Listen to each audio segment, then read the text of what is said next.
ఉదయాన్నే చల్లటి చిరుజల్లలతో స్వాగతం పలుకుతూ ఈ పల్లెటూరు చాలా అందంగా, ప్రశాంతంగా, చల్లటి వాతావరణంలో ప్రకృతి ఒడిలో నడుస్తుంటే చాలా ఆనందంగా ఉంది.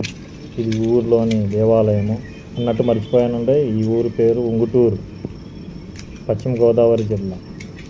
పేరుకే పల్లెటూరు కానీ చుట్టుపక్కల 19 గ్రామాలకు ఇది మండలం ఉంది. ఇది మా చెల్లెల గారి ఊరు. ఇక్కడ మా చెల్లెల గారిని చూడడానికి వచ్చాము. చాలా ఆనందంగా, ప్రశాంతంగా ఉంది ఈ ఊరు. ఎంతైనా పల్లెటూరే. చాలా గొప్పగా ఉందండి బాబు. చాలా సంతోషంగా ఉంది. ఉదయాన్నే చల్లటి వర్షం పడుతుంది, చినుకులు పడుతుంటే చాలా ఆనందం వేస్తుంది. ఎంతున్నా పల్లెటూరులోని ఆనందాలు, ఆప్యాయతలు, పలకరింపులు వాటి విషయమే వేరు. కల్ముషం లేని మనసు చక్కగానే ఉదయాన్నే లేచి టీ కొట్లు కాడ టీలు తాగుకుంటూ, కబుర్లు చెప్పుకుంటూ, నిన్న జరిగిన విషయాలు ఈరోజు ఉదయాన్నే చర్చించుకుంటూ, ఒకరినొకరు నవ్వుకుంటూ, పలకరించుకుంటూ ఎంతో ఆనందంగా, ఆప్యాయంగా ఉంటున్నారు. టీలు తాగేసి మళ్ళీ రొటీన్ వాళ్ళ జీవితంలో వాళ్ళు వెళ్ళిపోతారు. కాకపోతే ఉదయాన్నే చాలా ప్రశాంతతగా, ఎటువంటి కల్మిషం లేని మనుషులు, చాలా మంచి వాళ్ళు. ఇటుపక్క వాళ్ళు వెస్ట్ గోదావరి, ఈస్ట్ గోదావరి చాలా మంచి వాళ్ళు. చాలా బాగుంటారు, చాలా కలుపుగోలుగా ఉంటారు. ఒకరినొకరిని ఆప్యాయంగా పిలిపించుకుంటారు, పలకరించుకుంటారు. బాగోగులు, మంచి చెడులు అడిగి తీర్చుకుంటారు. వాళ్ళ ఏదన్నట్టు చెప్పుకుంటారు. మనసులో ఎటువంటి కుళ్ళు కుతంత్రాలు లేకుండా స్వచ్ఛమైన మనసు గల వాళ్ళు ఈ పల్లెటూరు వాళ్ళు. ఈ ఊరికి వచ్చినప్పుడంతా నాకు చాలా ఆనందం వేస్తుంది. మనసు చాలా ప్రశాంతంగా ఉంటుంది. చాలా బాగుంటుంది ఈ ఊరు. ఇంకా కాసేపు మనం బైక్ రైడ్ కూడా వెళ్తాము. ఇక్కడ పొలాలు, పంట పొలాలు, పచ్చగాను, వాగులు, వంకలు చాలా ఉన్నాయి. అవి కూడా చూద్దాం. ఇది హైవే రోడ్డు. ఇది తెలుగు గంగ అన్నమాట. ఎప్పుడు ఇక్కడ నీళ్ళు పారుతూనే ఉంటాయి. చేపలు కూడా ఉంటాయి. ఇందులో చేపలు పట్టే వాళ్ళు ఉంటారు. అన్నట్టుగా ఈ ఊరిలో చేపలకి వాటికి కొరువు ఉండదు. ఎందుకంటే చేపల చెరువులు, రొయ్యల చెరువులు చాలా ఉన్నాయి ఇక్కడ. రోడ్ సైడ్ సౌండ్ డిస్టర్బెన్స్గా ఉంది. హైవే కదా. ఇక్కడ నుంచి సిటీలకు విజయవాడ, ఇటు వైజాగ్, రాజమండ్రి, కాకినాడ వెళ్ళే రూట్ ఇది.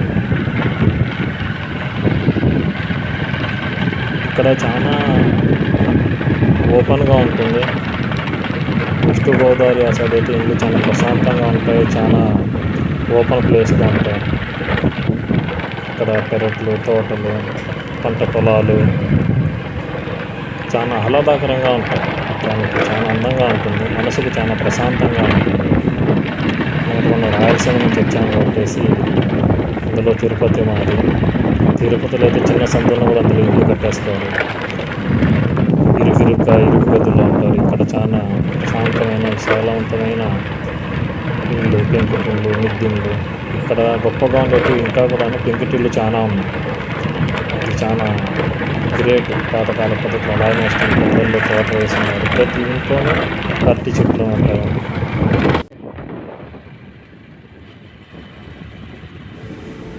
ఈ ఊర్లలో మనం ఎంత దూరం వెళ్ళినంత దూరం మనకు పచ్చటి పొలాలే కనిపిస్తాయి. వరి చేనులు. ఇక్కడ సంవత్సరానికి 3 పంటలు పండుతాయి. ఇక్కడ నీళ్లకు కొదవలేదు. కాబట్టి ఇక్కడ చేపల చెరువులు, రొయ్యల చెరువులు, వరి చేనులు, జీడిపప్పు, కొబ్బరి తోటలు చాలా ఉన్నాయి. ఇక్కడ ప్రత్యేకత ఏమిటంటే ఏ ఊర్లో వెళ్ళినా కూడా, ఏ గ్రామంలో వెళ్ళినా, ఏ ఇంట్లో చూసినా కూడా కొబ్బరి చెట్లు కనిపిస్తాయి. ప్రతి ఇంట్లోనూ కొబ్బరి చెట్లు ఉంటాయి. విశాలమైన స్థలాలు ఉంటాయి అన్నమాట. చుట్టుపక్కల స్థలం బాగుంటుంది. వాకిలి, పెరటి ఇవన్నీ ఉంటాయి.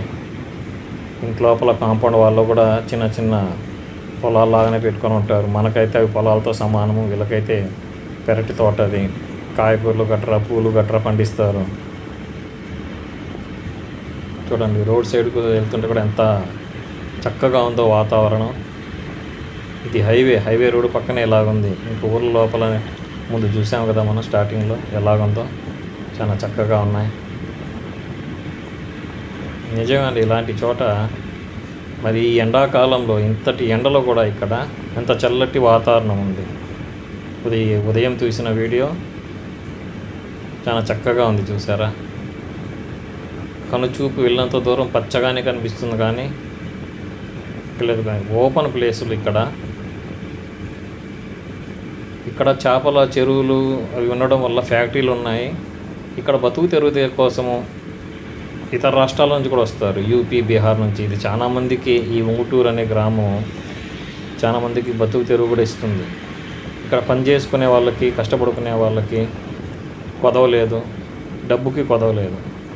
కాబట్టి వీళ్ళ ఆప్యాయతలు కూడా అలాగనే ఉంటాయి, వీళ్ళ పలకరింపులు కూడా అలాగనే ఉంటాయి, వీళ్ళ మర్యాదలు కూడా అలాగనే ఉంటాయి. ఊరికే చెప్పలేదు పెద్దలు, మర్యాదలు చూడాలంటే గోదావరి వెళ్ళాలి అనేసి. నిజంగా ఆ మాట 100% కరెక్ట్గా చెప్పారు, ఎవరు చెప్పినా కూడా. ఇక్కడ చూడండి ఎంత చక్కగా అనిపిస్తుందో, వరుసక్రమైన లైన్లో చాలా పద్ధతిగా, చాలా భక్తి శ్రద్ధలతో ముస్లిం సహోదరులు వాళ్ళ ప్రార్థనలు ముగించుకొని వెళ్తున్నారు. చాలా క్రమశిక్షణగా ఉంటారు ప్రార్థన సమయంలో వీళ్ళు. చాలా చక్కగా అనిపిస్తుంది. మనిషి మనుగడ కోసము ఏ రిలీజన్ అయినా ఈ ప్రార్థనలు, పూజలు, ఈ నమాజులు మనిషిని ఎలాగా పద్ధతిగా మనం ఉండాలి, ఒకరిని మనం కష్టపెట్టకుండా, ఒకరిని మనం నష్టం చేయకుండా ఎలాగ ప్రశాంతంగా ఉండాలి అనేది నేర్పిస్తుంది. ఎంత బాగా అనిపిస్తుంది.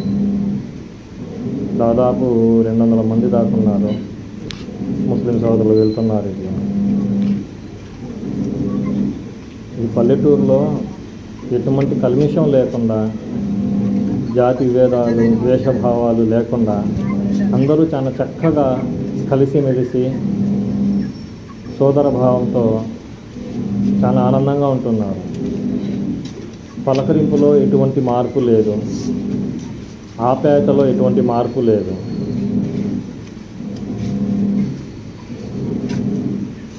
చాలా బాగుంది. న్యూస్ చూసామంటే సోషల్ మీడియాలో మరీ ఎక్కడ చూసినా కూడా కులాలు, మతాలు, విద్వేషాలు ఇవే చూడడానికి కనిపిస్తుంది, ఇవే వినడానికి కనిపిస్తుంది. మొబైల్ తెరవాలన్నా, సోషల్ మీడియా ఓపెన్ చేయాలన్నా భయం వేస్తుంది. కానీ ఇలాంటి సన్నివేశాలు ఇవి చూసినప్పుడు ఇది కదా మన భారతదేశం, ఇది కదా మన ఇండియా, ఇది కదా మన ఐక్యత అనిపిస్తుంది. ఇంత సక్రమంగా వెళ్తున్నారు చూడండి, ఎంత క్రమశిక్షణతో వెళ్తున్నారు. ప్రతి ఒక్కరూ, ప్రతి ఒక్క రిలీజను వాళ్ళ ప్రార్థనల కోసం నిజంగా సమయం తీయాలి. వాళ్ళ మత గ్రంథాలను చదవాలి. అప్పుడు తెలుస్తుంది నిజాలు ఏంటన్నది. ఏ మతము ఇంకొకరిని ద్వేషించమనేసి చెప్పదు, ఏ మతము ఇంకొకరిని కష్టపెట్టమనేసో, నష్టపెట్టమనేసో, నాశనం చేయమనేసో, ఎదుటివల్ల కీడు కోరుకోమనేసో మనకు బోధించదు. మనిషిని మనిషిగా గౌరవిద్దాం. వాళ్ళ మతాలు వాళ్ళు పాటించుకుంటున్నారు, వాళ్ళ పద్ధతులు వాళ్ళు పాటించుకోవాలి. అప్పుడే మనము బాగుంటాము, మన ఊర్లు బాగుంటాయి, మన దేశము సస్యశ్యామలంగా ఉంటుంది.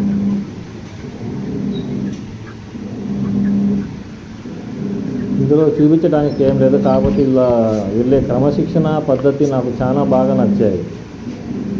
వెళ్తున్నారు, దారిలో కనిపించే వాళ్ళని పలకరిస్తున్నారు. మామ, బావ, బాబాయ్, అల్లుడు, బామార్జీ అని ఎంత చక్కగా వరుసలు పెట్టి మరీ పలకరించుకుంటున్నారు. వీళ్ళు ఉన్నంత ఆనందమైన జీవితంలో మనము రూపాయల పావుల భాగం కూడా లేదనిపిస్తుంది. సిటీ లైఫ్ అంటాము, వీళ్ళు చక్కగా బతుకుతున్నారు. ఇక్కడ ఫ్యాక్టరీలు ఉన్నాయి, పక్క రాష్ట్రం నుంచి కూడా ఇక్కడ బతుకు తెరువు కోసం వస్తున్నారు, యూపీ, బీహార్ నుంచి. ఇక్కడ ధనానికి కొరువు లేదు, పనికి కొరువు లేదు. అలాగే వీళ్ళ మనుషులు విశాలంగా ఉన్నాయి. బహుశా ప్రకృతి కూడా వీళ్ళ మనుషుల్ని చూసి వీళ్ళని కరుణిస్తుందేమో. ఈ చుట్టుపక్కల గ్రామాల్లో ఈ గోదావరి వెస్ట్, ఈస్ట్ ఈ 2 చోట్లను సంవత్సరానికి 3 పంటలు పండుతున్నాయి. చాలా సస్యశ్యామలంగా ఉంటున్నారు. అందరం ఇలాగే ఉంటామని కోరుకుందాం. అందరూ ఒకరినొకరు అన్నదమ్ముల్లా కలిసిమెలిసి ఉంటాం. ఇది ఊరు లోపల ఉండే సాయిబాబా టెంపుల్. ఊరికి చెరువు పక్కన కాలువ కట్టి తెలుగంగా నీళ్ళు పొద్దున గుడి కానుకొని ఇంకా ఊరు మొదలు వంశీ గారి సినిమాలు చూసేవాళ్ళం ఇలాగా నేచురల్గా అలాగానే ఉంది. వంశీ గారు అంటే మన పాత ఫిలిం డైరెక్టర్. లేడీ స్టైలర్ సినిమాల్లో గోదావరిని చక్కగా చూపించేవాళ్ళు. ఇప్పుడు వచ్చేసి డైరెక్ట్గా చూస్తే తెలుస్తుంది. నిజంగానే అద్భుతంగా ఉంటుంది, ఇక్కడ అందంగా ఉంటుంది. చాలా